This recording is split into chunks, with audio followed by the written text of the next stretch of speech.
જય મહાદેવ, જય વિશ્વનાથ।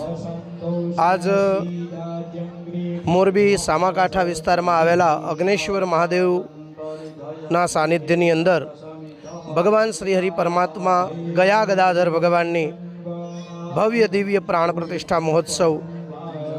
હું એમ માનીશ કે મોરબીનું આ એવું બીજું જ મંદિર હશે, પહેલું રફાળેશ્વર મહાદેવનું મંદિર કે જેની સાથે કુંડ અને ભગવાન નારાયણ ગયા ગદાધરનું મંદિર હોય, અને બીજું આ મંદિર છે કે જે કુંડની સાથે ગદાધર ભગવાન જ્યાં વિરાજતા હોય। આજે એની ભવ્ય પ્રાણ પ્રતિષ્ઠા થવા જઈ રહી છે।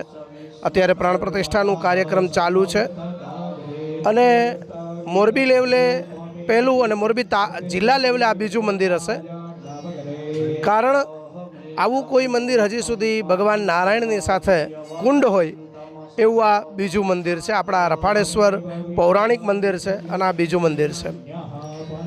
આ પ્રતિષ્ઠાની સાથે સાથે અહીંના આજે ભગવાન શ્રી હરિ પરમાત્મા 12:39 વિજય મુહૂર્તની અંદર ભગવાન મંદિરની અંદર પ્રતિષ્ઠિત થશે।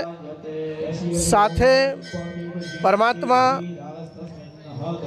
પ્રોગ્રામ 20 તારીખથી વિષ્ણુ મહાપુરાણ કે જે મોરબી પંથકમાં પહેલી વાર થઈ રહ્યું છે।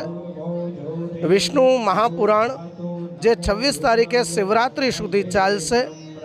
અગ્નેશ્વર મહાદેવના પ્રટાંગણની અંદર બપોરે 2 વાગ્યાથી લઈ સાંજના 6 વાગ્યા સુધી કથા ચાલશે। શિવરાત્રિના દિવસે એટલે કે 26 તારીખે સવારના ભાગમાં કથા રહેશે 8 થી 12, અને 12 વાગ્યા પછી ભગવાન ભોળાનાથની આરતી કરી અને અહીંયા ફરાળનો મહાપ્રસાદ રહેશે। તો મોરબીના તમામ ભાવિક ભક્તોને પ્રેમથી હૃદયપૂર્વક આમંત્રણ છે। બીજું આ જે મંદિર છે અગ્નેશ્વર મહાદેવનું, જેની અંદર તમામ અગ્નેશ્વર મહાદેવના ભક્તજનો જેને તનથી મનથી ધનથી ભાવપૂર્વક સેવા કરી છે।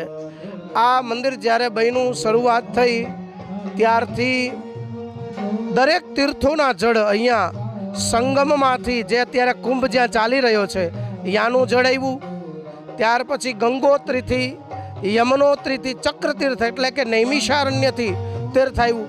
શાહી સ્નાન જે દિવસે થયું વસંત પંચમીનું અને ગઈ પૂનમનું, એ શાહી સ્નાનનું જે સંતોએ સ્નાન કરેલું એ જળ પણ અહીંયા લાવવામાં આવ્યું છે, જેના દ્વારા અત્યારે મૂર્તિના અર્ચા શુદ્ધિ એટલે કે મૂર્તિનું શુદ્ધિકરણ ચાલી રહ્યું છે અને એના સ્નપન વિધિ અત્યારે ચાલી રહી છે।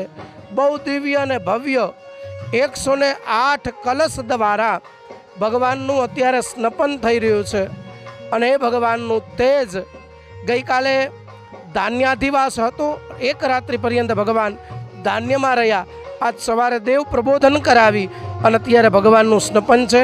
બપોરને 12:39 ભગવાન મંદિરની અંદર વિરાજિત થશે અને પૂર્ણાહુતિ બપોરે 1 વાગે છે।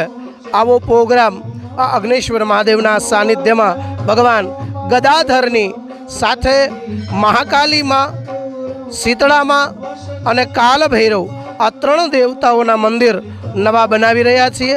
તો આવો પ્રેમથી ભાવથી એમાં આપ લોકોને સાદર નિમંત્રિત કરીએ છીએ। જય વિશ્વનાથ, જય મહાદેવ।